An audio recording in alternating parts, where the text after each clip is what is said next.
So you can go along with that path by mastering your modeling skill, texturing skill, things like that, right? So those are very important actually. So if you need to become a game developer, so you can have the another path that I mentioned in the last session actually. So there are like many ways that you can follow and become a good game developer as well. So today I'll be talking about how to create this 3D asset, but not like a very completed session, but mostly I'll be talking about how to model kind of a very simple in Maya, so texture Substance Paint. Texture means like simply in Substance Paint, and also how to get that asset into a Unity project. So that's why my target actually. So if you can have a good understanding, good basic understanding on this one, so you can follow. There are so many tutorials as I explained in the last session as well. So if you need to become a more fluent in this path, so it's really open up to you. So you can follow these things as well. Okay, let's move for the presentation now. Yes, today the content will be like introduction to 3D modeling with Autodesk Maya, introduction to texturing with Substance Paint, and how to prepare and export 3D asset for Unity platform, and introduction to 3D asset optimization for games.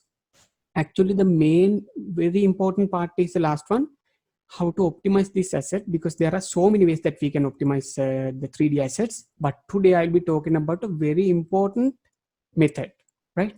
Because there are so many several ways that we can research and optimize those assets. But I'll be talking about a very important topic, and most of the industry people are using this one to optimize our games and also the assets. So yes, first we have to discuss about introduction to 3D modeling with Autodesk Maya. So I know people might have heard about Autodesk Maya. The industry, as I explained in the last session, for now Sri Lankan industry is not that much up to the level, but I the people are trying to get some kind of idea with Autodesk Max, Blender, Unreal, many things. But I think the most important thing is not to follow too many technologies. Instead of that one, if you can follow like the basics, if you can get the basics from one software, then definitely, so all the basics are same with the others as well. So one small advice is like no need to follow X 3D, Autodesk Maya, Blender, and everything. I think if you have the knowledge, that's really good, but no need to follow all of them until you get a good experience with kind of a single software. So I think you can practice that one, because if you need to become more stranded, I mean a very fluent 3D modeling Maya, so I think it might take a huge time actually, because I'll open up Maya and show you, because there are so many things that we have to follow. Within 1 month or 2 months, you will not be able to overnight, you will not be able to become a good 3D modeler. So you have to practice that one. That's how you can have a good understanding on 3D modeling side. So let's go to Maya and have a quick view of the UI.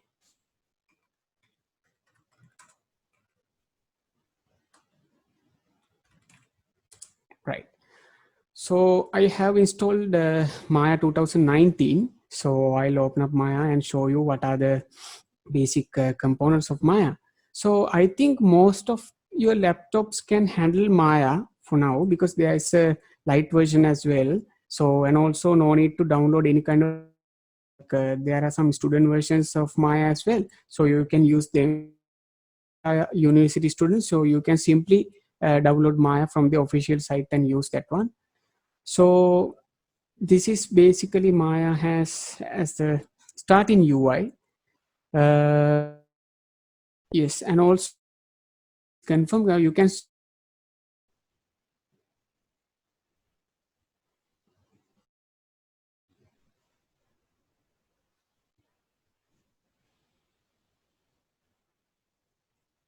Hello. Okay, I'll see the chat as well. Yes. Okay, thank you. So this is Maya, because when you think about a game, so there are like so many 3D or 2D assets in there, right? So we are basically discussed on 3D games for now, which means like you'll see like there are so many 3D assets. When you take a wrestling game or something, there are like characters. When you take avatar game or something, like there are like creatures and things like that, right? So how we can model these things? So you might get the problem, right? So there are like unique characters sometimes. If you need to create any kind of like unique place in Sri Lanka, so how can I create that one? For that kind of purpose, so we have to create that model using this kind of 3D modeling software. Because in the last session I got a actually 3D asset downloaded from this internet, and also showed you how to import that one into Unity. But now today I'll be talking about how we can create this object, and also what are the possibilities that we can create, right? So it doesn't need to use only Maya. So there are like so many 3D modeling softwares, Blender, Maya, 3D Max, like that. And also there's a very complex software called ZBrush.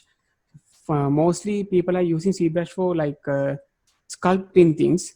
You can sculpt inside that software. So this is a very important software as well. But if you need to become if you need to get a start, so I think Maya would be really important. And also Maya is basically used for these asset creations, and also filming industry. When it's come to the movie industry, most of the VFX parts are done using Maya. If you can go and have a look on YouTube, there are so many example videos for that one as well. And also if you need to create any kind of post renders, you can use Maya. So let's have a basic understanding of this one, right? So as soon as you come to Maya, you can see like there are so many icons here and there, text here and there. So like that means there are too many options, right?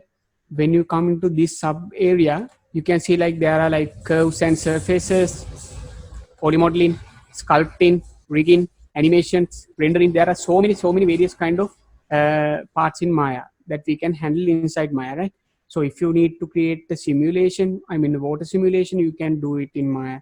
And also if you need to create a cloth simulation, you can handle that one in Maya, because gravity and everything is there, right? So the things, air density, gravity, the things you need for a cloth simulation, everything is there actually. So if you need to create a motion graphic, you can do that. If you need to work with like the hair, which means like the beard, hair, and things like that, so there's like inbuilt versions of like XGen. My XGen means like fully integration for hair simulations and hair creations. So those are really interesting actually. If you take Maya, you can master so many areas, right? So when it's coming to the huge industry, I mean the game and movie industry, there are like so many opportunities if you know, if you have good knowledge in Maya, right? Okay, so you can see like there's a grid, and also I can rotate this grid by using by pressing the Alt and the left mouse button. So you can see like you can rotate this grid. Actually, what I can remember now is like when I installed Maya in 2009 or something. So what happened was it took about 1 month how to find to rotate this one, right? Because in that time we didn't have much kind of internet knowledge and things like that. So actually it was really confused, because like I never thought like this kind of key would be. I know definitely I can rotate this one, but key not now. So there are so many ways. Go through them and follow, and also find anything that you need regarding Maya, because there are so many tutorials as well in the. Okay, so how can we start? Like I'll show you some kind of very basic demonstration of Maya, how to handle these objects. When you come into polymodeling tag, you can see like there are like basic primitives. Basic primitives means like basic 3D objects. So you, if you need to start any kind of model, so you have to start from this one of these, right? You go to create this one, create polymodeling tags. There are like sphere, cone, torus. There are so many things, right? So if I start with the that one, you can see there's a sphere in the middle of this grid, right? So by using yes, you can see, right, as a preview. So if you need to go more zoom into this object, what you have to do is you can simply press F key, right? So if you press F, it comes to here. So you can see now, this is how this 3D object are generated, right? Actually, when it's coming to this 3D object, there are like main parts of this one, any 3D object, right? When I go to this faces mode, when you right click on, can go to that sub menu, and if you drag this one to faces, so now you can select these faces. You can see now, drag this face out. What we have to do is, like I explained in Unity, the same keys are used in Maya as well, because that's why I told you, if you have a basic knowledge in one software, so that means each and every software gets the same pattern. So it's really easy. If you press the, if you all can remember, so to, if you need to move any kind of object in Unity, what you have to press is like W, right? So like that, if I press W, you can see the same arrows there. So if you hold this blue color key into that outside, then you can see it will come like this, right? If you need to grab that one to the up level, you can grab this one, right? This is how we work with the faces, right? So there is something very important called, like, not like faces, but edges, right? When it's come to these edges, you can uh, create this object, or you can adjust edges as well. Here, edge mode, right click, and also go to the edge, drag this one to edge, right? Edge mode, drag and drop here and there. And also, if you need to rotate this one, you can simply press E, then you can rotate that one as well. If you need to scale up and scale down this one, you can press R. That's how we create these things, right? So the other important thing would be vertex. Vertex means you can see, right? From these points, we generate, by 2 points we can generate a edge, by at least 3 points, you, right? So you can see, like, point you can scale up, you can position and reposition this vertex, so you can get the correct shape of this model. So this is called as a mesh as well, right? Mesh, model, 3D asset, so all are same actually. So this is a mesh, right? Okay, no, so I think you have a good understanding, like how we can work with this initial primitive, and also what are the changes that we can make to this primitive. So if you see any kind of character, any kind of, let's say, like a cricket bat, camera, mobile phone, or anything, anyway, we have to start with something among these things, basic primitives, right? Then what you have to do is that modify this basic primitive until you get the correct object, right? So there are like so many advanced options here. This one, so you can press the, you get a cube. This is a cube. This cube edges are really hard. So if you need to make it a little bit smooth, so what you can do is, there's an option called, when you go to this edit mesh, there's an option called bevel, right? When you click on this bevel, so each and every edge is separated to some kind of, like, now you can understand this one, right? So that it becomes two edges, and also it maintains the flow as well. So now you can see, like, there's a fraction, like I reduced that one little bit, 0.05. You can see now we have a kind of a good smooth edge, but it's not perfect. So how can we make it, like, since we get a, like a curve, since we need to get a curve shape here, what we can do is, like, we have to increase the segment. So for now we have only one segment, then we can add like maybe 4, then it will get a smooth edge like this, simply, right? So practically it's not really possible to go through with all these functions or the features. So what we have to do is get any kind of basic primitive, install Maya and get any kind of initial primitive into this grid. Then you can add and try out each and every feature, right? If you need to try out what is this extrude, definitely I will tell you what is extrude because we need that one. If you need to learn about this merge, what is this merge to center, if you can search these things in internet like Maya bevel, so there would be like so many examples. If you need to try out this Maya bridge, so what you have to do is like simply type these keywords, you can get so many examples as well. So as I explained, like we can modify these objects. That's we create something simple mobile phone shape. What we have to do is like we got a cube. No, exactly using a spear we can't. It's a mobile phone. So what we have to do is like before we start modeling, we have to think what kind of a basic primitive would be worth importing this one and start with that one, right?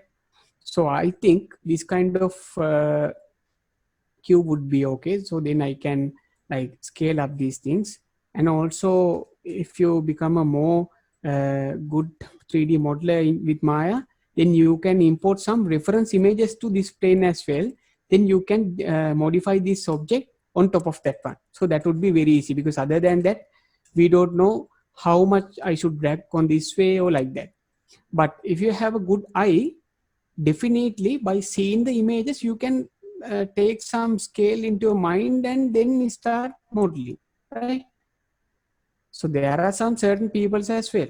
They don't need any kind of reference. But if that model should be very perfect, then definitely they need reference. But like when we are going to use this one as a for a video or any kind of like rough purpose, there are so many people, they don't need any kind of reference, but they can think like, okay, if you take a mobile phone, that would be something like this. Yes, this length and this width would be okay. That buttons should be here. They can imagine and model that one. There are some certain talented people as well. But anyway, if you need to get a good reference, would lead you to become a more good modeler as well, because like after practicing all of these things, you will get a good knowledge, right? Then you know what would be the ratio. It comes right with the time. So if you need to create any mobile device like this, so what we can do is like we just use this bevel option, so we can use, and also we can reduce the fraction. So fraction means like the gap between the two edges that we got. So I think I'll keep this one as this, maybe like 2 or something. Yes. Now you can see this segment, increase these segments like this. So I'm not telling like this is this is like a mobile phone or something, but I think this is how we start. So if you need to get some divisions, if you need to get this display area, if you need to add these buttons, I think you can have some divisions. Divisions means you have to separate these faces. How we can separate these faces? Like there's another option in that insert edge loop.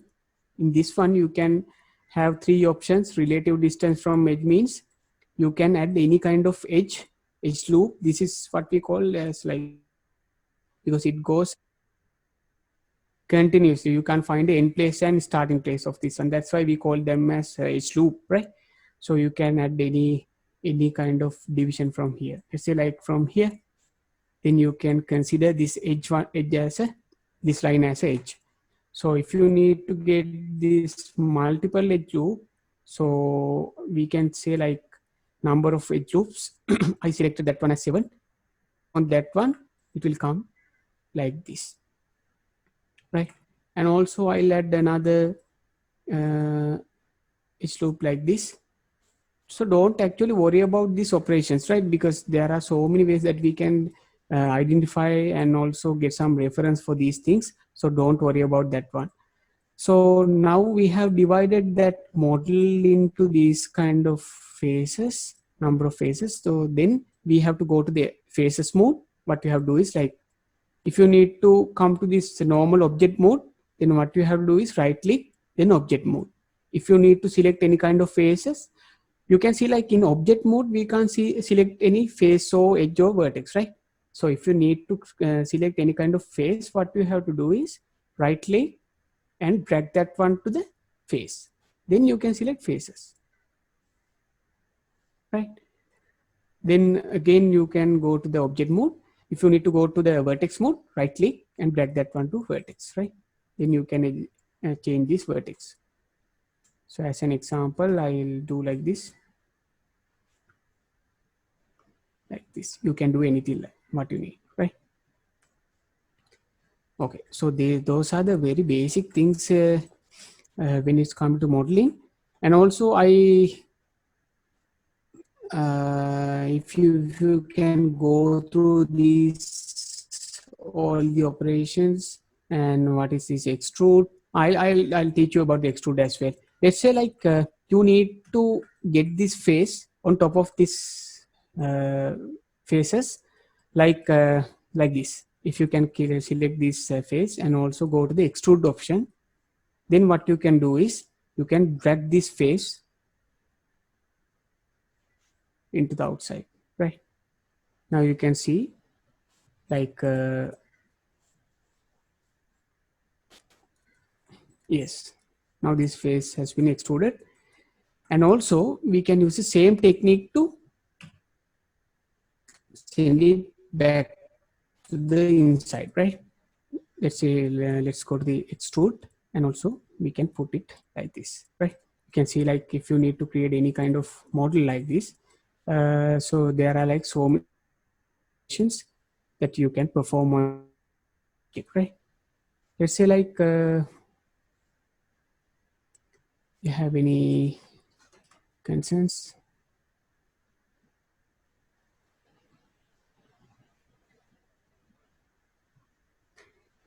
Right. If you have any question, you can ask from the chat.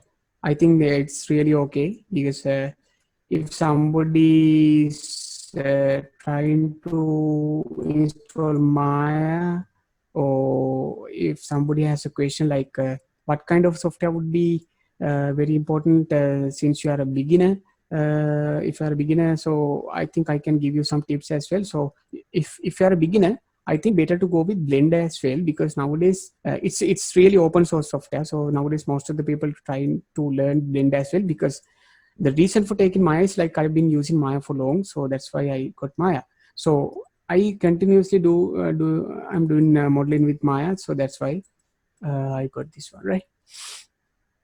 Okay, now I think you have a basic understanding on this one. So what else we can do?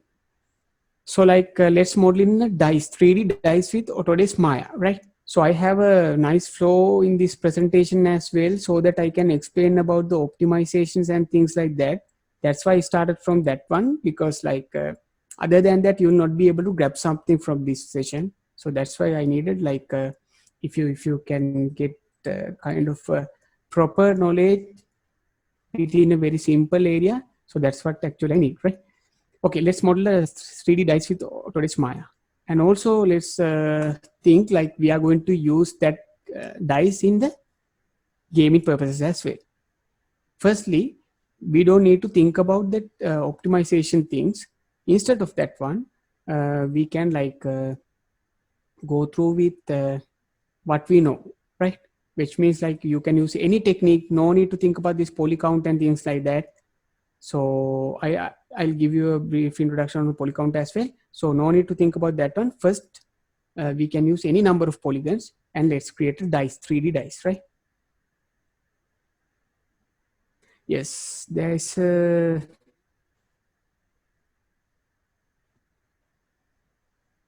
question how to create something door window and how to color it, right? Yes, how to color it. So we can go to the next session. Next session means that texturing with Substance Painter. That's a place where you can learn about that coloring things. But before that, something like door window. So I'll show you a very small demonstration how we can create a window, right? Let's say like this. I think you all can see the screen as well without any kind of issue. So I'll start modeling like this, right? So if you need to create a door window, so I'll take a window like this. I'll create a window, right? Right.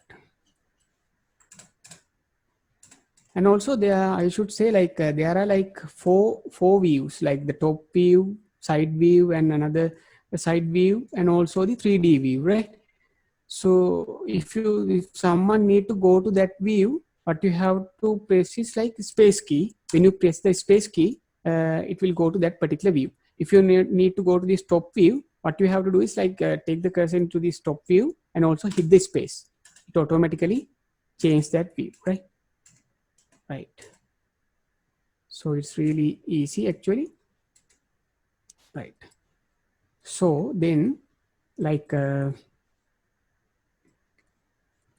when it's come to a like window, so there would be like small gap before that glass area, right? So what we have to do is like I select the face, and also there's another face in here as well, right? Up and down. So I click the extrude. There's a shortcut called Control E.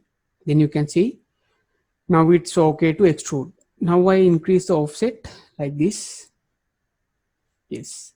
When you give that offset, it will come inside or outside of the main edge, right? Now you can see this one, and also I delete this one now because I need a frame. I need to create that frame first, right? Or black face, which means there's no mode in that face, right? So you can't see a face through that black face. So you have to cover these things. So what you can do? There's simple. When you go near to that one, when you scroll, you can go near to that one, and special method in this one, right here, this one. When you click on that, connect edges like here. Now it's okay. And also we can do the same G key. What the happen is like same operation, same last mode. So I got extrude as a. So then if I press the G, get the extrude feature. The feature that I use is a extrude one, right? Now I have covered up everything and I have created a frame, right? So you can see like there's a small issue when you go to near that one, near this frame, you can see like small gradient there. It's not like this. That means there's a small issue on the normals. I'm not going to talk about that advanced way, but like there's a small issue, right? So what you can do is like in this mesh display, you can put that one to set to face. Now everything is set to face, and also you can see no issue with that one, right? And also we need another this area, and also we have to divide this window into multiple sections. So how we can perform that one? Okay, simply we can create another cube, and also we can small up that one little bit, and also we can drag this cube into this way, right? Right. So let's say like I need to get this frame into this edge, into this one, and this one, and this one. So how we can get these to the correct level? For that one, if you need to create a duplicate of this one, you can simply press Control D, right? When you press Control D, it duplicates like Unity, right?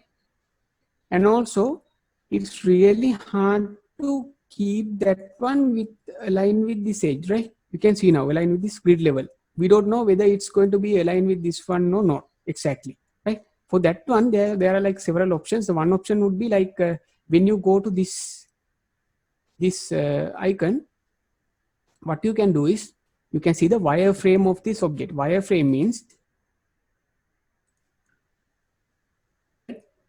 edges, right? Parent yes, this is what we call wireframe mode, right? Go to this wire and see like and see the margin CD, right?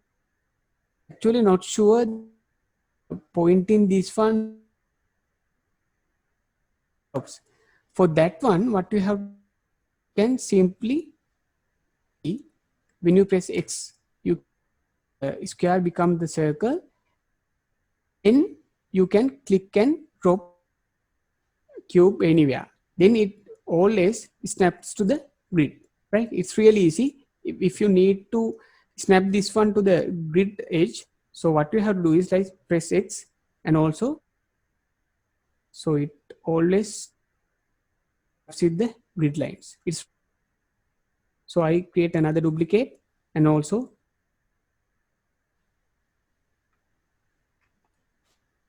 yes. Okay, so I'll go to that normal mode, smooth shaded mode again by pressing this one. You can see like this is how actually we start. I am not going to complete that one, but this is how actually we start any kind of door or window or any frame or structure or something like that. So actually when you become a more advanced modeler, so no need to separate these things. It's completely okay, but no need to separate these things. You can create this one as a single object. So when you become advanced modeler, other than that, this one would be really okay. Okay, let's say like whether you have any problem up to now. No, right? I think you all can understand because those are very simple methods, right? Okay, now I'll delete all of these things. And also now our plan is to create a dice, 3D dice like this using Maya, right? So before that, I need to this I mean the poly counts and things like that, right? So in here you can see like there are some kind of statics, right? Which means like the number of faces, number of triangles, UVs, if it comes to here, and all like we did in the grade 5 or some, this number of words 1, 2, 3, 4, 5, 6, 7, 8. There are like 8 vertex, and also edges 1, 2, 3, 4, 5, 6, 7, 8, 9, 10, 11, 12. So there are 12 edges. So how many faces are there? 6 faces. It's really easy, like we did in grade 5. So this is what actually we follow as a poly count, right? So when you increase that one, so you can add some division from here as well. Here, when you add this one, these faces, the number of faces is getting too high, right? This is what actually we simply called about the poly count, right? So what the happen is like when you increase this poly count, when you increase the number of faces, the calculation would be really complex. When it's come to a real-time calculation, it's really hard to calculate, because if you are going to duplicate this one for multiple times, like let's say like we are going to have the same duplicate cubes, let's say like 1,000 cubes of this one, then the game would be really unoptimized, because we have to, if you are going to create a video or something like that, it's perfectly okay, because when you render that video, when you take out that video, it actually depends on the video capacity and also the quality. If your system can run that one very easily, that video is completely okay. No need to think about the polygon. But when it's come to the real-time rendering, AR, VR, and also the game development, it's perfectly not okay, because we have to think about that optimization tips, right? So you can, somebody can create a cube using this kind of very high level of faces as well, number of faces as well. And also at the same time, another person can create a cube by using this kind of 6 faces as well. It depends on the artist's quality, right? because some people would create any kind of creature using 500 polycounts, and also some people would take like around 1 lakh or something, right? So when you are going to use that number of polycount into your game, it's perfectly unbalanced, right?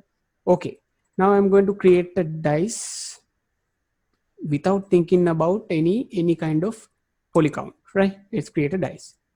Like I'm going to create a dice exactly same as this one.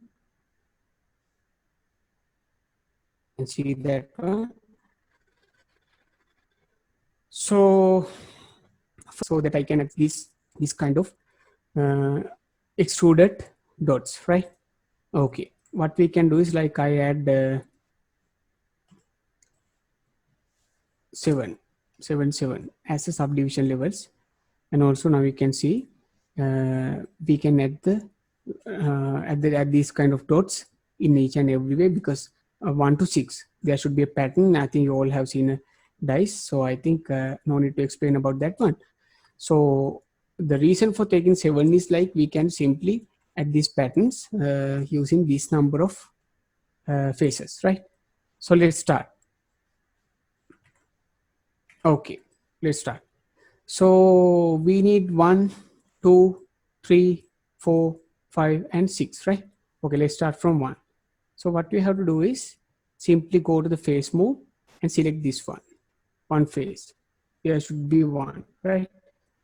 When it's coming to 2, we can select like this one and this one, 2, right? So some people might think like there are only squares. How can we create this kind of rounded dots? Don't worry, when you give kind of a smooth for this cube, it will automatically comes to that particular view, right? Then we have to mark these 3 as well. 1, 2, 3. The reason for taking this 7 is like we can get all these things in a balanced way, right? When it's come to 4, like 1, 2, 3, 4, right? So firstly, I'm going to select all the faces that I need to extrude inside. So that's what I am doing actually. Otherwise, we have to select one by one and extrude. It's a time wasting. So that's what I'm doing this time. Now we have to select 5. 1, 2, 3, 4. In that side, 1, 2, 3, and 4, 5, 6. Right. It's completely okay now, right? We have selected all the faces. Now what we have to do is we have to bring these faces inside the cube. For that one, I go to extrude, right? Okay. So in this extrude, now we don't know, we have to drag this one like this way or this way or this way or something like that. So it's a little bit confused because these faces are into this level, these faces are into this side, these faces are into this side. For as an easy option, we have the parameter called local translate here, the z-axis. So we can, if you give this one as a 1, now you can see it comes to, all the faces comes to outside. So if you need to push them back, you have to press -1, right? Here.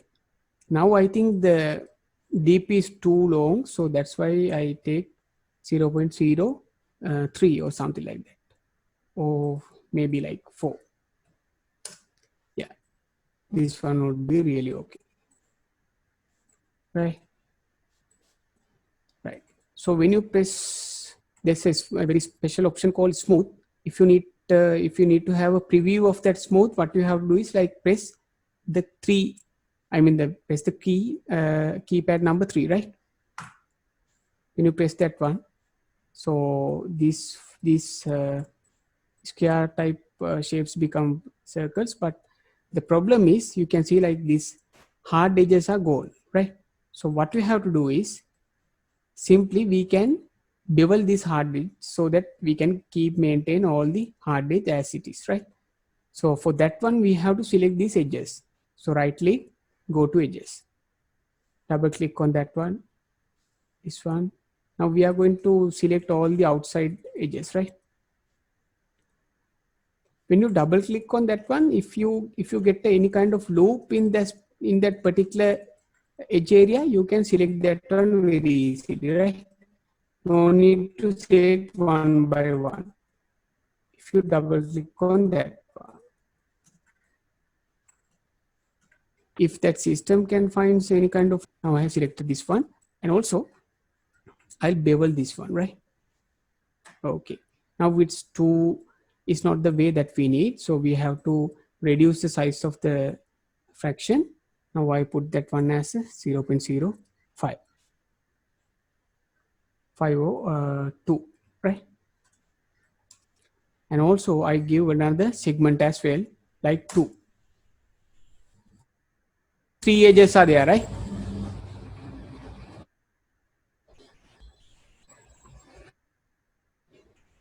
Right.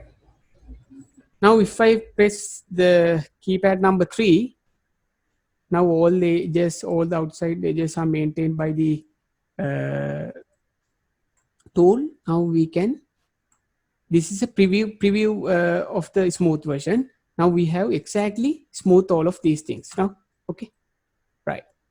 So what we have to do is simply when you press a key number 1, so it will come to the previous mode. If you press 3, then it will go to the smooth preview mode. So I'll press this one, and also I'll go to this smooth mode. Here we have smooth mode, mesh and smooth. There are some levels of the divisions of smoothness, right?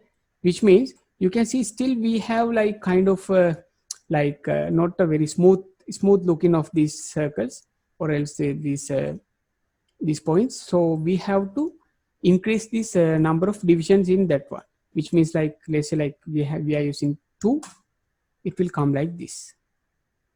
If I am not satisfied about this one, we can add this one to 3 as well.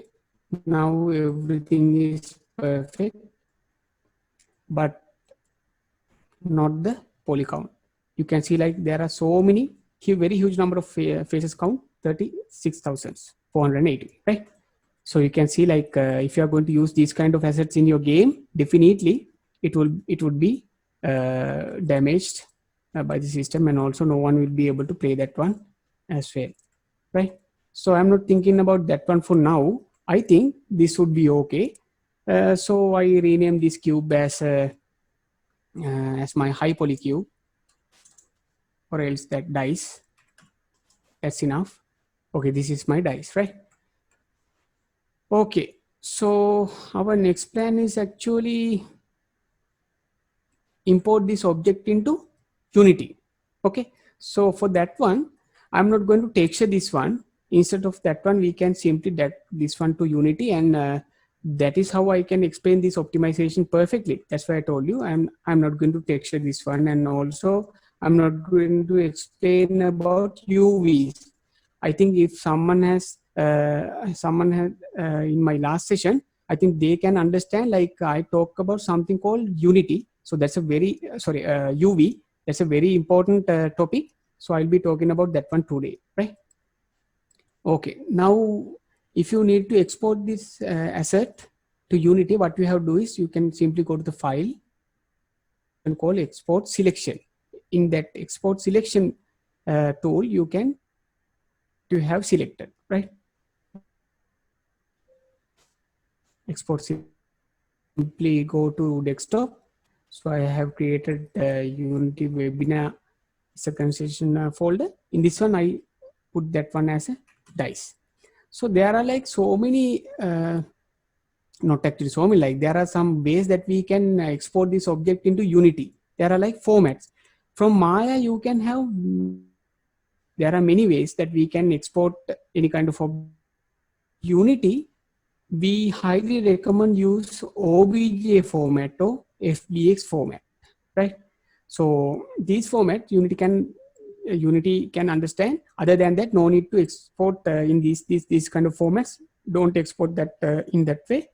You have to select only OBJ format or FBX format. So I'll select FBX format here, and also export selection. Now you can see a message that my dice has been exported, right? Okay. Now I have to go to Unity and create a project. So I'll go to Unity Hub. Now I can create a new project from here. So I'll take the 3D project, and also I'll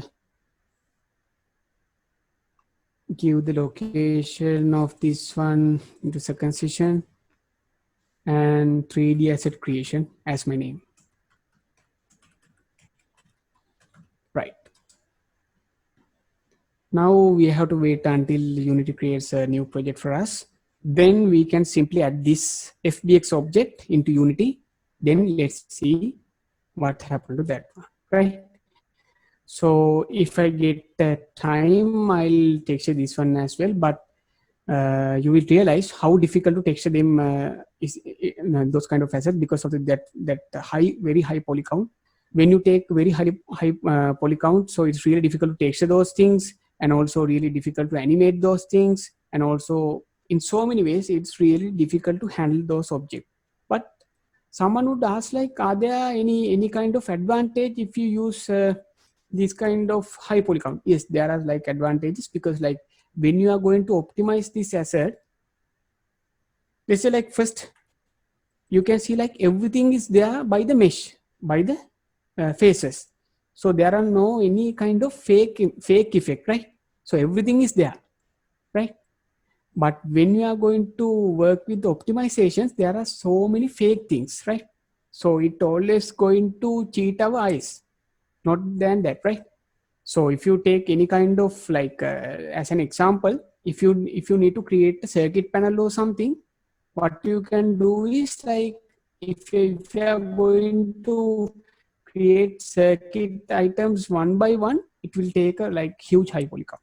But if you are going to fake that one by using the texture maps, it will be okay, but you have to find that like there's no any actual object in that area, right? So when it's come to gaming purpose, so there are like several like technical panels. Let's say like if you take any game like IGI or something, it's a very old game, but anyway, like you have, I think you have seen like there are like technical panels, things like that.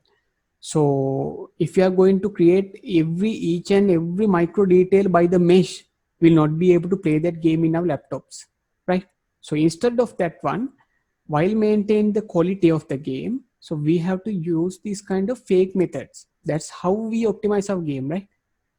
So if you are going to create a video of this one, definitely no point adding kind of texture maps. Texture maps means like I'll be talking about the very special map called normal map. So no need to add that one. You can create a model anything, but again it reacts with your like rendering time and everything, right? So always we have to go with that optimizations while maintain the quality. If you can do that, that would be very perfect, right? Yes, someone has asked the same question actually. Poly count affect the rendering time. De- Definitely, sometimes if you need to create like rendering means like a process that's not work in the real time. So in that even that rendering, we have to do some kind of calculations, right? So it depends on the poly count actually. When you increase the poly count, so even from the post rendering part, they have to calculate everything, right? So definitely, there might be a huge difference when you increase the poly count as well, but not that much like we use that one in the real time rendering, right? Not that much effect, but there is a small, at least small effect from the poly count, right? But when it's coming to the real time rendering, there would be a huge effect, right? Okay, now my Unity scene is okay. Yes. Now what I have to do is like I create another folder called mesh. Then I can import what I exported from Maya uh, just before I simply drag and drop the dice to here. Here you can see now. So I can put this one to here. And also as you all can remember, I can reset this position and also go to this one. Here, kind of texture map, you can see perfectly because everything by mesh. So don't need to worry about that one. You can see the nice shape of that one. And also I'll create a material for this one as well, like and I'll add this one too and change the color as well. Also we can change the smoothness and also the little bit of metallic. Yes. So I just choose these kind of settings. So you can change it anyway. You can see like, we can see kind of effect, right? It's okay for now. Right. This is how we can create any kind of 3D model in Maya and take it back to Unity. This is the very easiest pipeline that we can use, right? Okay, now I'm coming what is this UV, right? UV is a very small, simple technique or else a concept, but there would be like huge uh, complexities behind that UV, right? When it's coming to when you need to create any kind of complex model, so we have to think about UV in different ways, and also the UV pattern would be different from person to person, right? If you create dice, you can have another UV pattern, and also if you create, if somebody tries to create any kind of dice, so he may have another type of UV. Type means like the way that he present that UV. Okay, so I'll give you a simple example of that one, and I'll hide this one. If you need to hide any kind of object, what you have to do is like simply press the H key, right? Hide. Okay. Now I'll take another cube there. The reason for following these kind of processes, like in my presentation, I have a nice flow. That's why I'm following these things, because at the end you will realize, definitely you will realize what is the optimization. So this is completely planned presentation. So if you can follow these things one by one, definitely at the end you will get the idea of how we can optimize these kind of objects in a very easiest way, right? So if you have any problem, you can ask at any time, it doesn't matter. Okay, let's go for the UV, right? If you need to get, rather than explaining what is UV, I think it's really easy to show you a preview. In this UV, there's the option called UV editor, right? When you go to this one, you can see, this is what we call canvas, right? This area. UV is something that you can really understand simply, in a simple way, right? So each and every 3D model, there is a 2D mapping for each and every face. So if you take this face, I'm going to switch to this face mode. And also if I click this face, so there's a 2D mapping for this one. So if you need to add kind of a text or image or something like that, so what we have to do is, you can add anything because there is a boundary of this object, and also there are like multiple faces in a 2D plane. So this is what we simply call as UV. So if you take another object, right? So if you take a cylinder, then you can see there is a particular set of UV for that one. These two faces, round faces, and also this one. This one represent this area, and also these two round faces represent these two areas, right? Like that. So in the basic primitives, there are like UV patterns, right? Here, if you take a cone, you can see like this bottom face and also the angle face, right? Okay, so our scenario, we will be discussing about this cube, right?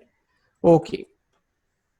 So like I said earlier, so if 10 people try to create any kind of 3D model, they'll get different UVs, right? Depending on their talents and their thoughts and everything, right?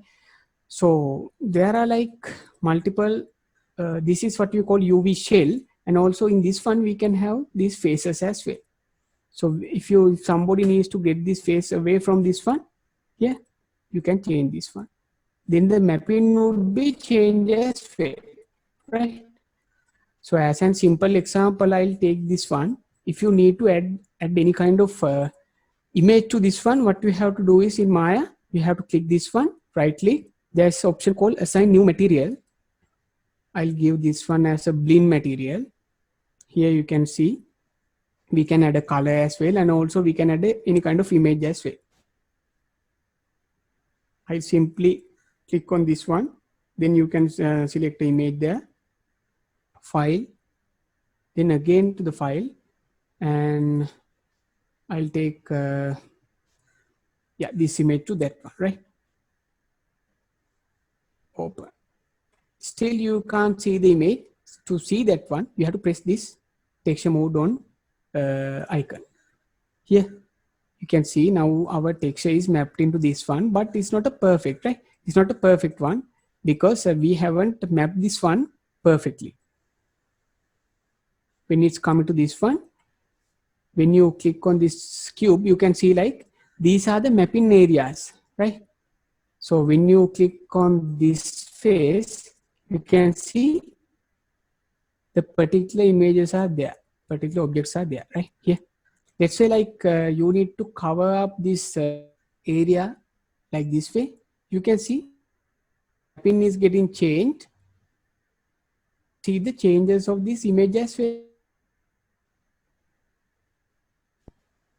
We have to get the window of this area is like dragging this face into this one. Let's get the window into that area, right? So what you would ask like when you drag this one, so in a way as well. So for that, separate this that one. What you have to do is like and click the UV shell. From this shell, you can select this one as a whole thing, and also cut. There's an option called cut. In that one, you can separately access these faces. Here, you can see when I change this one, you can see like the mapping is getting changed. When you are trying to texture this one, because there are like simple ways to texture these objects. One method would be you can take a reference of this UV to the Photoshop, right? To Photoshop, you can actually can get a snapshot. So we have to give a path for that one.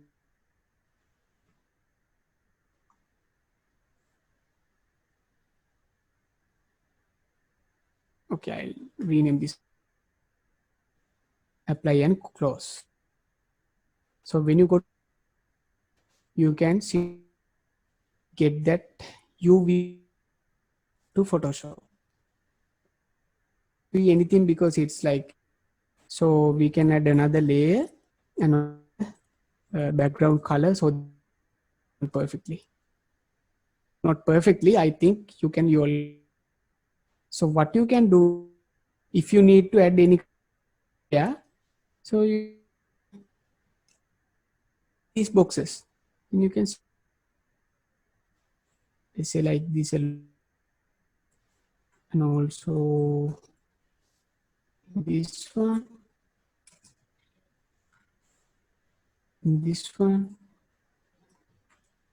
right? That's enough. So let's hide this UV layer, because otherwise we can see these kind of, hide that one and export, save this one as a image. Save this one as another. So that's what actually you go in the last session. So if you all can remember, I got a kettle or something, right? Teapot or kettle or something. So you might wonder like, what are these images? Because there was a like yellow color pad there. So what is this? Now I think you can understand what is that, right? That's how we can combine these concepts each other. Right, now I am going to change this image in this way, because I need to add that image actually. If you go to this image, now I can add. You can see this actually in a very simple way. Now there's a transparent look as well, because like we could have used another. Yes, doesn't matter actually.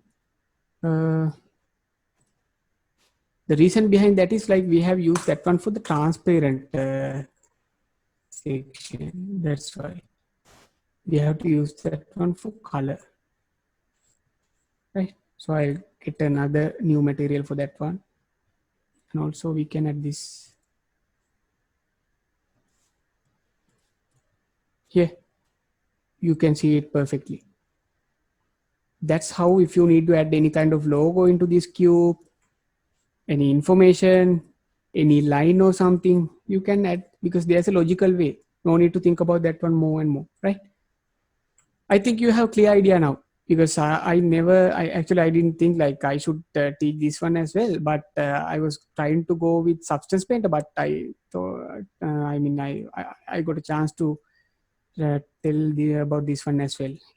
It's a like kind of a bit luck of you all. Someone is asking a very like interesting and very complex question, like how we can design forest by Autodesk Maya. It's really possible, but there are like third-party plugins as well. It's not easy as we think actually. If you need to create a forest, so like there are like there's like a plugin called I don't know whether it's free or not, but there's a plugin called Speed Tree for Autodesk Maya, Unity for everything. So you can use that plugin to create that forest as well. And also there would be like another plugins for Maya as well, because if you know Python, you can because there's a script editor, right? In Maya, there's a script editor. If you know Python well, so you can start all these kind of modeling things with the coding part as well. Supports with the Python, right? Yeah. So we can create, if you need to create a design, forest by Autodesk Maya. So what you have to do is like, firstly, get a quick understanding on these basic concepts, because like handling all the, when you take a forest, so we have to handle so many objects. I'm not sure that in our machines we will be able to handle that much of a huge forest, but I think considerable amount of trees would be okay. It depends on your machine actually, but there are like so many ways. Maybe if I found any kind of resource, so I'll send you that through that organizers as well. Like, but if you can search, so there are like so many ways that we can do that. And also like if you need to try before sending me that one, there's special plugin called Speed Tree. So try that one. Okay, right. Now I think we know what have a small under. Okay, let's Substance Painter and okay. Now I'll close. No, I'll keep the Maya Substance Painter. Right. Now we are going to this text painter. Paint is basically part, which means the color in this kind of objects way. If I tell that one, have many materials. If someone would ask like with texture that object, no, it's possible. Objects in Maya, like there are like software that we can use of that particular Substance Paint is basically based. So it's a master of that one. So no other difficult ways that we can perform this one, right?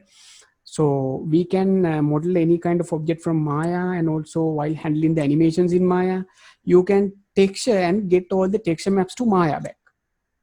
In part, we need Substance Painter. That's why actually we are using. Okay, so right, I'll get that high poly cube to Substance Painter to make you all understand how we can handle this one.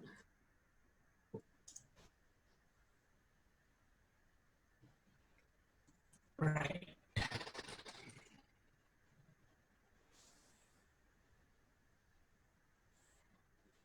Firstly, I should talk about like when it's come to the Substance Painter, we have to blend or anything like that, because it supports FBX, OBJ, both formats. So we have to import that 3D object into Substance Painter. That's what we are trying to do now. So we open the location and import this dice. And also there's a project setting called document resolution, normal map format would be OpenGL would be okay. Don't think about that one for now. Document resolution means like when you take a texture, there is like as an example, there's a resolution of this texture, right? When you go to the detail, this is a 2K size, 248, 248, right? So like that, we can change the document size there. When you increase the document, the texture would be more quality, right? When you decrease that one, it will be like some kind of pixelated texture or something, right? Okay, so I'll import that one. You can see this is my high poly object. It comes from my mouth naturally, actually. Don't think about any kind of high poly or low poly. This is an object, right? I'll explain that one after a few minutes. Okay. Now, like there are many ways that we can apply this material. There's something called smart material. So many things in there. This software would be like sometimes as well for your level. You can practice this one. Definitely you can master this, because most of the game scenarios, and also even some kind of 3D movies as well, most of the people who are working in that particular good productions, they are using Substance Painter. If you can go to Substance, I'll put the link as well. If you can go to Substance Painter, you can see there are so many proofs there.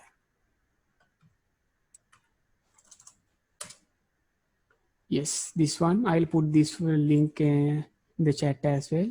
Substance Painter, this is really good for texturing. You can see how complex it is when it's come to good texturing part, right?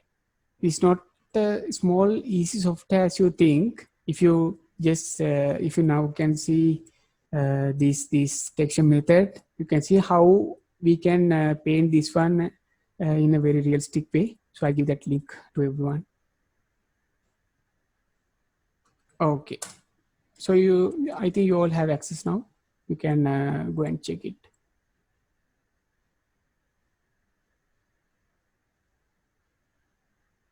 Okay, right. So I'm not going to do a very complex one for today, but I'll mainly discussing about how we can texture this one, right? Okay. So there are like smart materials. I am going to drag and drop this smart material into this one. It's really easy. If you can have a look on this one, you see like when you click the shift and right mouse button, you can change this IBL, which means a world, right? Because we can add some HDR to this one. So when you change this world, so all the reflection and everything goes in that one. If I take this one, it would be something different. That means, let's say like if this is a real metallic cube, if you place this one in this environment, this is how it reflects with the environment, right? So those are really advanced. And also, I'm not going to explain much things about that one. You have to practice, because I'm not sure. For texturing part, you will be able to use this one until you get a basic knowledge of this one. But instead of that one, you can use a Photoshop, right? So if you can get the snap from the UV and drag that one to Photoshop, it's really easy. You can use that Photoshop in a very easy way, because for texturing part, we can use some softwares like this. And also there's a very huge advanced software called Mari. So it's not the biscuit that you have been eating. So I'll send that link as well, because most of the people using that one for the movie productions, very complex texturing. There's a movie as well. Okay, this one. Don't try this one. I highly recommend. Don't try this one for now. But one day when you master Substance Painter, first go with the Photoshop, then master the Substance Painter, then you can try out this one. Don't use this one for the first time, right? I highly recommend this. Okay, I put this link as well.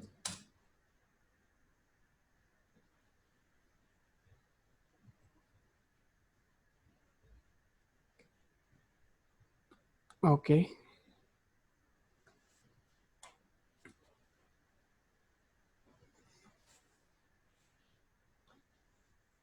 Now I think for now this I'll add some more. Actually, you can see like if I'm going to add this kind of material, it would be like this here. This kind of material, copper. There are like so many templates like this, right? Okay. And also let's say like if you need to you can add layers as well. Actually, you can add multiple materials at the same time and also can have multiple blending modes. If you need to add another uh, texture layer, because there are like there's like a fill layer, and also it comprises with all the texture layers, color, metalness, roughness. So when you change the roughness of this one, you can see like nice roughness is there. I think you can see the effect right here.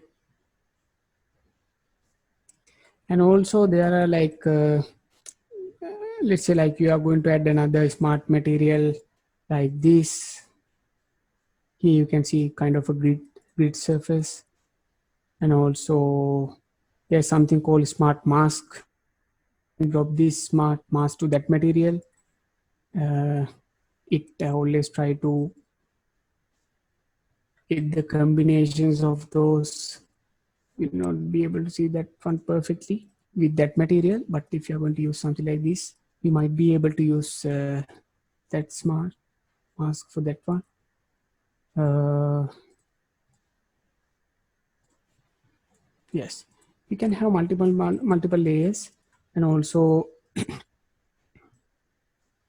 you use something like that,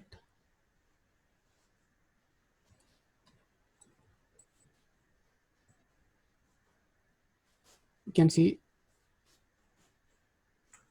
there are like realistic looking ways that we can do, right? Okay, finally I'll select this steel paint material. Sorry. Okay, I'll take this one, right?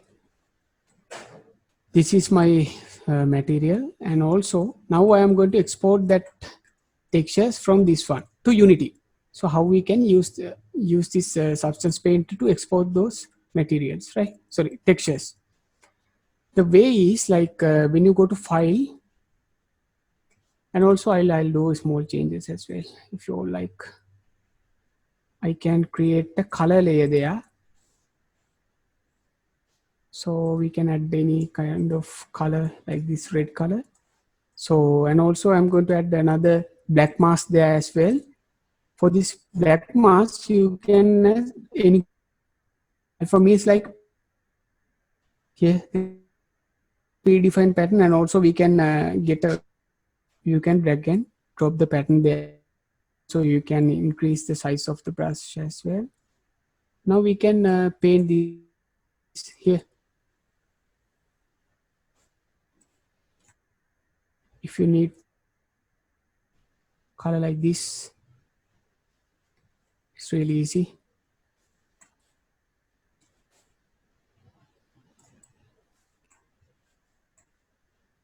If you need to, if you need to get a little bit kind of a bump on this patch, what you have to do is like go to the base layer, and also there's an option called height. When you add that one and give the range of the height, you can see like perfectly work. There's,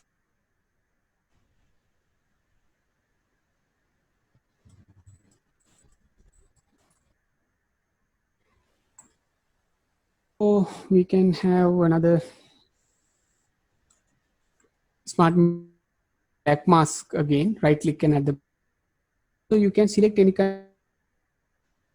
because there are so many like if you select this base will come like smooth way.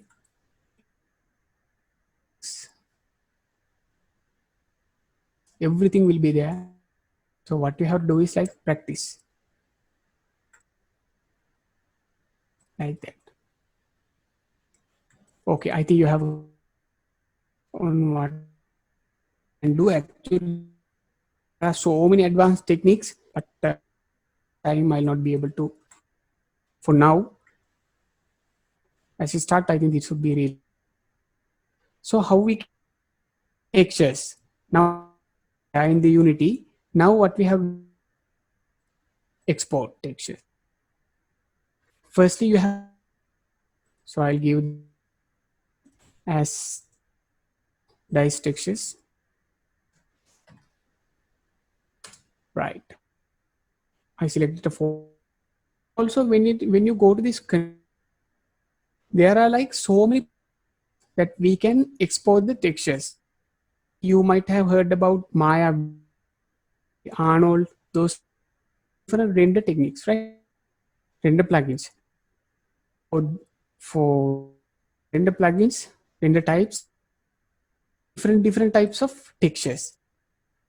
Like if you are going to V-Ray, so these the set of textures that if you need to go under this cube in V-Ray.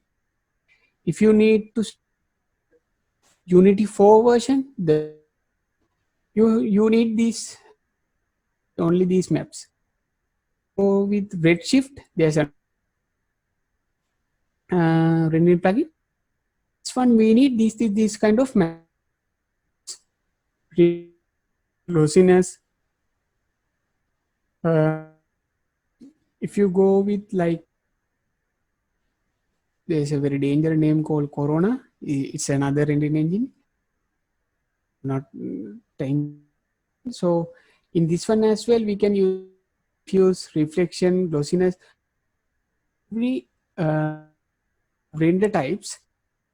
So they need different, right? So as an example, if you select this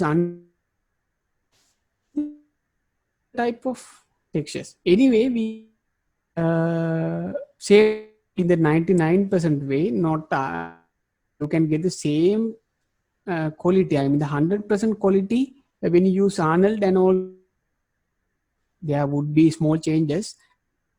There are like different texture export in every category. So try to use that Unity HDRP with pipeline for more quality graphics in Unity render pipeline. If you go with that one, you have to export in this way.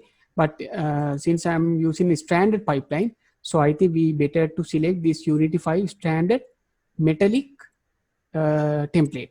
So when you click that one, you can see like we have the albedo transparency, which means the color map, and also the metallic smoothness. You can understand that one, the smoothness at the that's how we react with the reflections and all. There's a normal map. You will understand within a few minutes from here. And also in this one, we don't have an emission, but I hope to add that one as well so that you can understand. If you need to add any kind of emission, like in the last session, I think you all can remember that kettle had a small light. So if you need to add a light, kind of a light or something, so how we can add this, like add a new layer, fill layer, and also when you go to the texture setting, you have to add this emissive layer, right? Because already we have only color, metal, rough, normal, and height. So we have to add this emissive layer as well. Now you can see there's emissive layer. So when you go to that one, you can add this, enable this emissive option. Then we can close all the other options as well. If you need to use the emissive and height both at the same time, then you can apply the height as well. Okay, I'll add those both. And also you have to give a color for that emission. I'll give that one as a yellow color or something. Okay. Now emission, emission is everywhere. So we have to restrict that one like we did the color changes just before. So what we have to do is like add the black mask, right click, black mask. Then into that black mask, we can use any kind of pattern or something, right? Pattern or brush or something like that. So I'll use this one, right? Okay. So you have to use the full flow effect as well. Otherwise, it's getting like it would be like opacity reduced object. When you click on that one, you can see like these are the emissive items.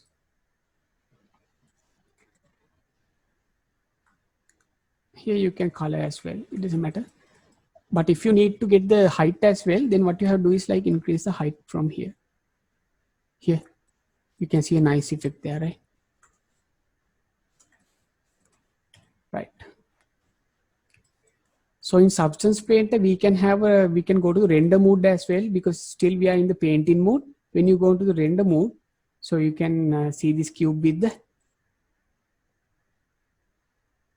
nice background. We can change the background actually. This is what we call STRIO. So when you change like very actions, shadows and everything there, right? Quick image as well, quick rendered image as well from here. And also you can have multiple environments when it's coming to a this kind of environment, this kind of thing, this kind of studio lights. You can rotate these light types as well like this. Here, like this. There are so many ways. So I'm going back to the painting mode, and now I need to export this one so that I can get these textures into Unity.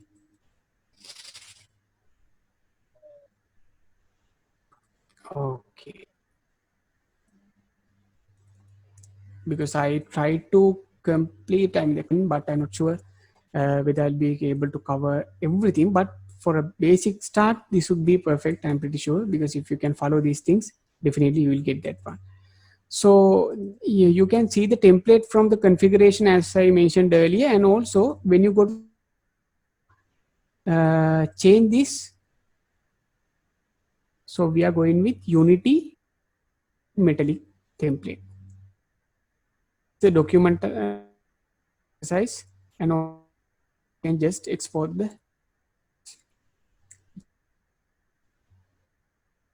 laptops would not be the Substance Painter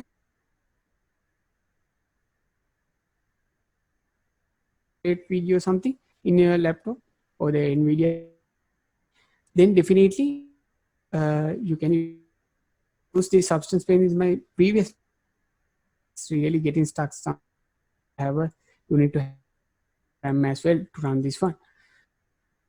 Have yes, these are the textures started that previous session from here. So then you might be wondering about how did he get the, yes, actually that textures for that one. This is now I think you, but I think there are only few people that is interested in this kind of sessions, because only there's only few people try to go with along this.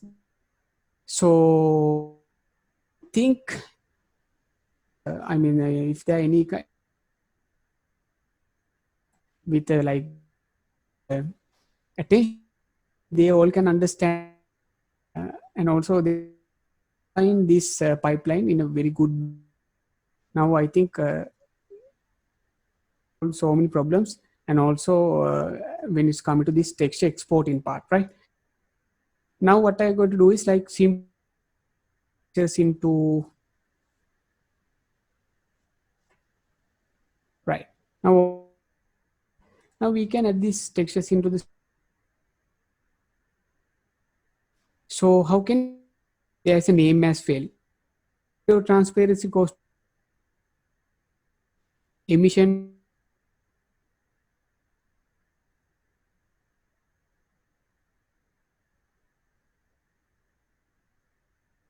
and right and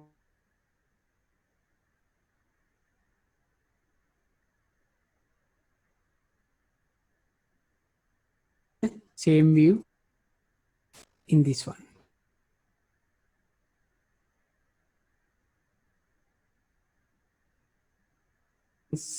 So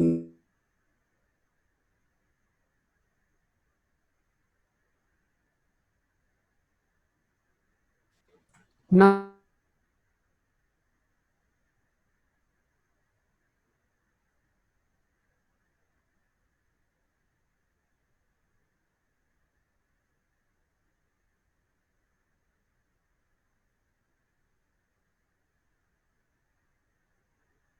get the proper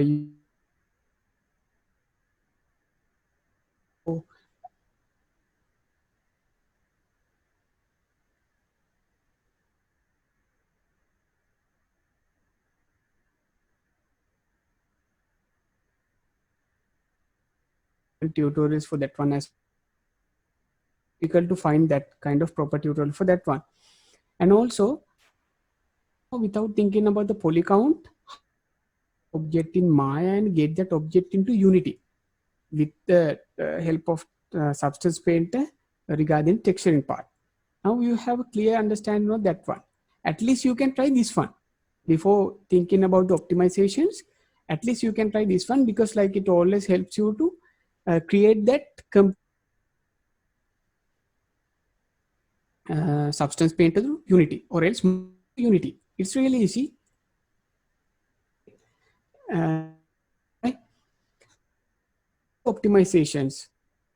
Optimize the right. That's what.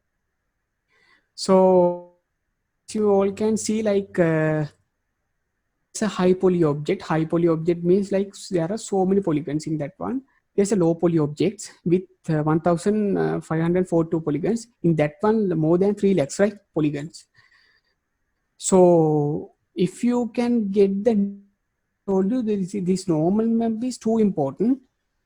Low poly object with its normal get the same, okay, not the same mesh, same from both, which means if you see any kind of edge or any kind of pattern there in the high poly, if you can create the low poly of that one and also using the normal map, you can get the same quality in this one. But I have, what I have to say is like you will definitely 100% correct, right? Because it's like a cheating now ISO something, right? So but at to 97 quality, it depends, but definitely sometimes will not be able between the high poly and low poly, right? So that much. So this one in the real time to do some calculation more than 3 lakhs, and so on this one are going to use that. But if low poly object polygons with its normal map, so calculate, right? That's why we are using this kind. Will not be able to play machines, right? Okay, let's think about the normal map. Normal map is basically something like this. There's a very uh, simple low poly object. When you apply that normal map, it will become like, so the really important when you are going to add, maybe in our face, even in a face micro some people have big, but very micro details of our skin. So that kind of going to create all this. I think that would be like or something, right? So no, that one by using a normal map and optimization.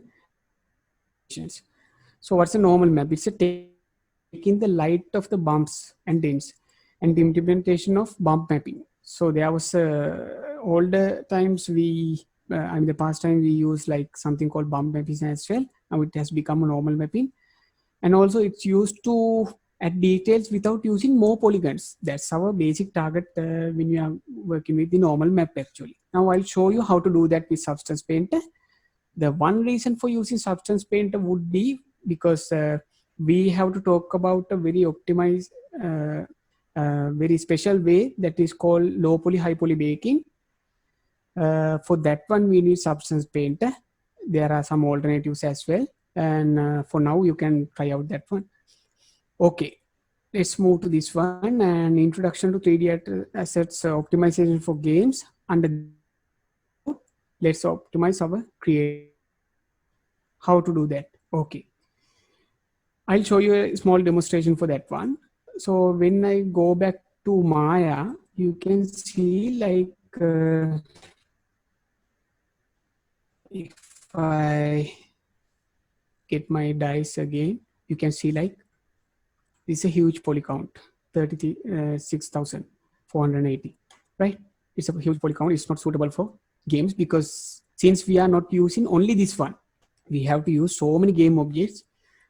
When all the objects are in the same scene, it's really difficult to handle, right? How can we optimize this one so that we can get the same loop, right? Okay.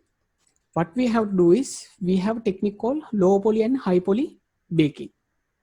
So in that one, what we do is actually something like this.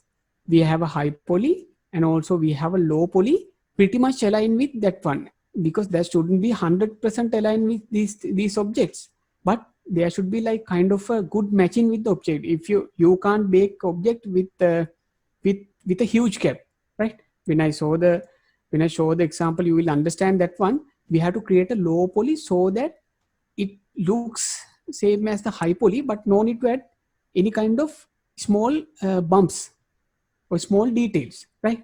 As an if you take this object, we can neglect these bumps, right? These dots. We can think this one as a simple cube. Let's say like if I get a cube, yes, we have a cube here. You can see, or you can see. Okay, we can consider as a low poly now because no need to think. That's why I told you, because we don't have much deep or very extruded objects, no. So we can use this simple cube to make the high poly one, right? So what we have to do is, now we have two objects. We have already exported that high poly object, and also I'm going to export this low poly really matching with each other, right? Okay, I hide this high poly and also get this low poly. And also be sure to keep your mind that this low poly should have there are like some kind of best practices, right? The first one, proper UV. Worry about that high poly UV. It doesn't, because sometimes it's really hard to create for that high poly, right? That one, if you can create a proper UV for that low poly, that would be okay, really okay. And also, there's another practice that we have to keep all these objects in the center of the grid, which means the origin points. And also, be sure to keep your mind that in this one, I haven't made any kind of modifications. But if you have any kind of modification, always you have to delete the history of that object. Then it will be like without any kind of history. If this history, that means all the operation. So we have to clean all,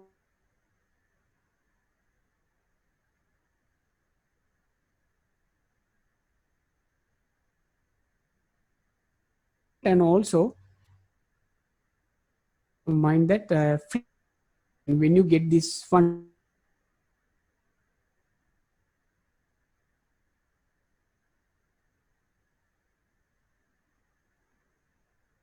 all the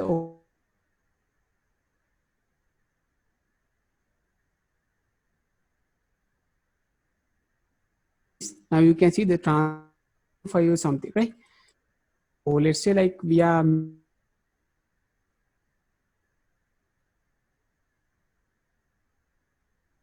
zero. What we have to go to modify.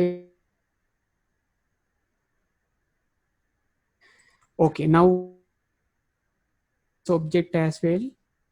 Also, I this type this one as a dice poly. Our low poly, and also this is our high poly. If you can see, what is the poly count of this one? Only 6 faces, right? Only 6 faces. But in this one, we have 36,000, right? Now you can see the difference, right? Okay. Take a new substance window, and also now in the substance painter, previously we imported that high poly, but in this one, we are going to import that low poly, right? So in the substance painter, I'll be import this low poly object. Okay, now you can see this object without any detail, right? Okay, now we are going to bake that high poly into this low poly. So what we have to do is go to the texture settings. There's an option called bake mesh maps. You have to remove this ID. No need to think about that one. Always try to remove this one because this is related to another concept. And also output size would be same as the document size. It doesn't matter where you can have any kind of resolution type. But if you need to get the perfect bake-in quality, you have to increase at least 1K or 2K would be enough. No need to use 4K as well. Sometimes we use 4K. And also we can change these distances. There's something called cage file, which means that they are creating like virtual cage, right? In this cage, they can identify the boundary, because when you overlap the high poly and low poly, they don't know. In this high poly, there is like when you come into this one here, when you come into this one to the wireframe here, there's a kind of a difference gap between the low poly and high poly. So in this cage mode, like there are like two boundaries from the outside and also from the inside. In between those, they are baking the our objects, right? So in this one, definitely we have to give this high poly as a high poly parameters here, high definition measures. Then we have to click, then dice would be our high poly. Open. Now we have made all the changes, then click the bake mesh maps. Now let's see what happened to that one.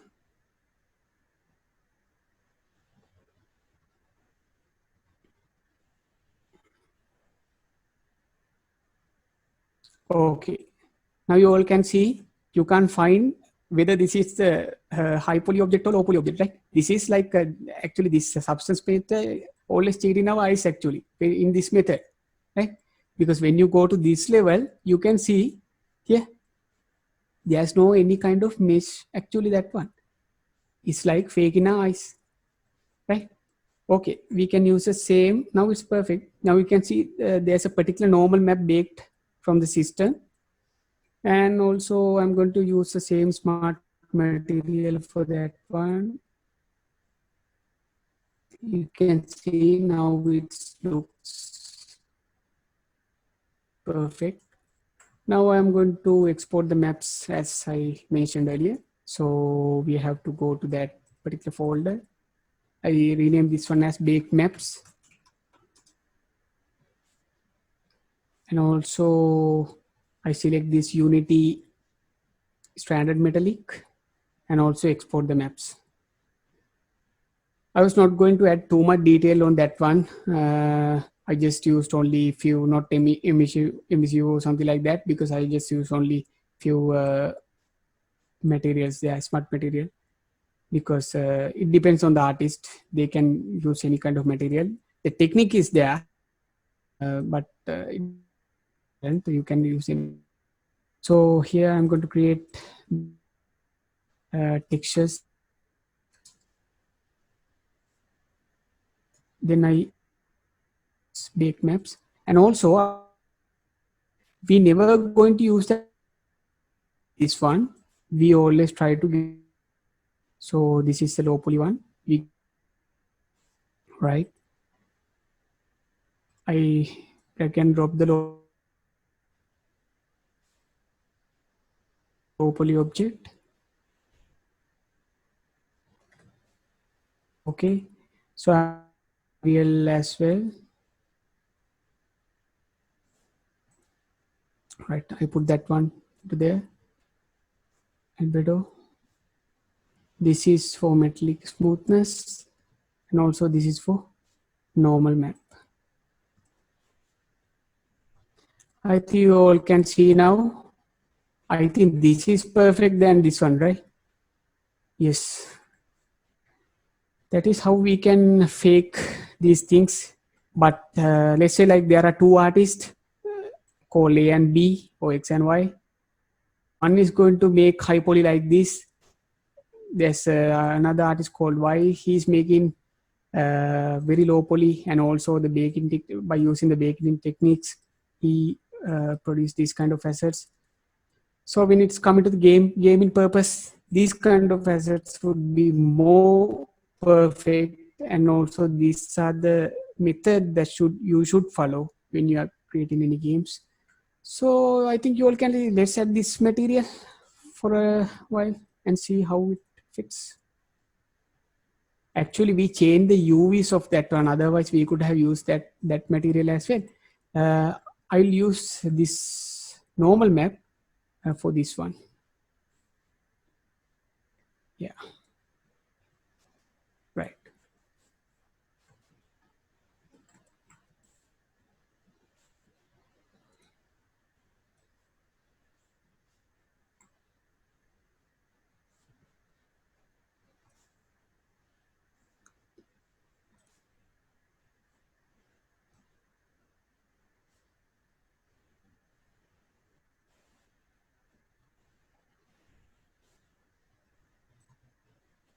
Right now, you all can see.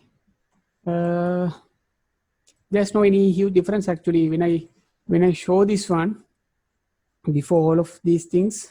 I think you will not be able to understand or find what is the low poly and what is the baked one. That much quality. We can achieve this quality.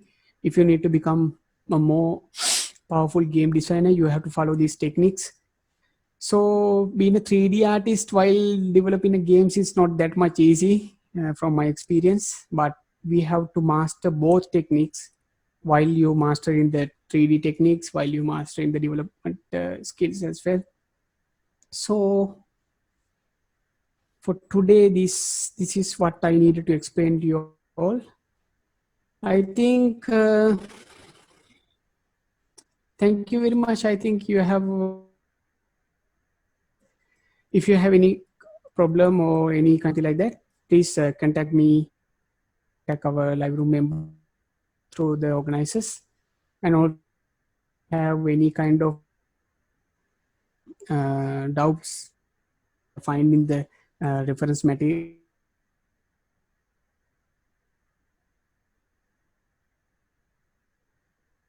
I need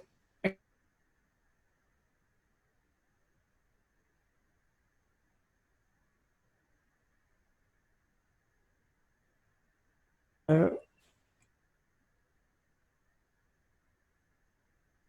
go even I didn't go any kind of courses or something like that, because I learned these things by working and also my experience and things like that. So you can do that definitely, because I think to find any kind of for your life, your mind, that follow that one with the dedication, then a great asset for sure. And also one day to create a good for the class production for the world.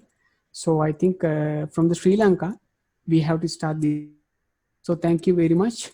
Yeah, let's say like if you have any, I can answer them. Yeah, slides, because it took several that previous slides. Well, now I think it's this one as well for sure. Definitely. Okay. And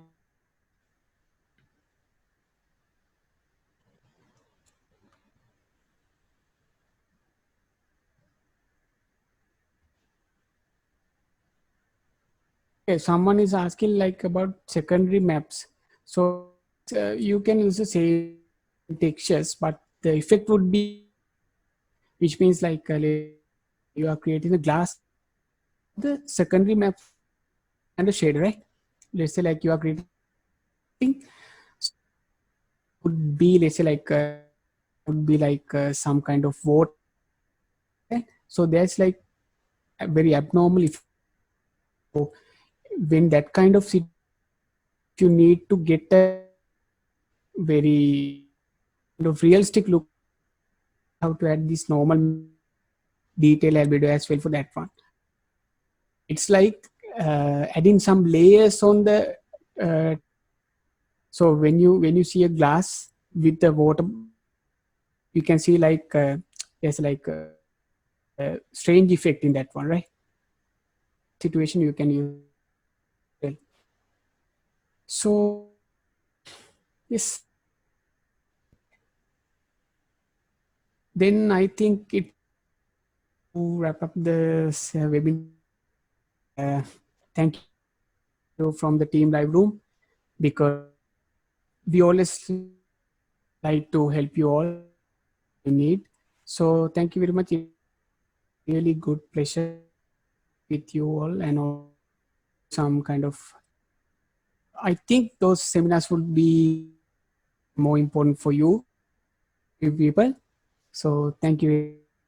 And if you have any question, you can contact.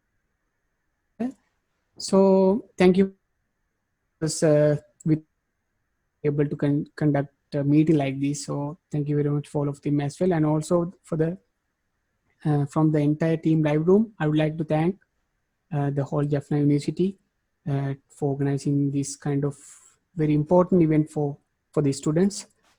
So thank you very much. Finally, and also thank you very much for all the participants as well, because if someone can, at least 10 people can get something from this one, I think they will change the industry. So thank you very much. Yes. It was a great session with a lot of information. Personally, I found it very useful, and hope others also gain something from this. We have posted a feedback form in the chat section. Please let us know your feedback by submitting in that form, so we can bring you more and more valuable sessions like this. So now I would like to take this time to show our gratitude on behalf of the IEEE Student Branch, University of Jaffna. Thank you very much, Mr. Purna Ferreira, for dedicating your valuable time to these new game development enthusiasts. And also, I would like to thank Mrs. Sulakshini, working as an operation assistant at Live Room, and Mr. Ruchira Sachinta, Mr. Sanuja Lakshita, Mr. Dimuthu Anuraj, Mr. Muaz Niwas, Mr. Nayananga, Mr. Hesha Nayanajit, and finally, Live Room Private Limited for providing us resource persons, and the Department of Computer Science, University of Jaffna, for providing us of this session on our YouTube channel, which I will post it in the chat section. Subscribe it and Mr. Purna Pera, and presentation slide to the feedback. Thank you so much.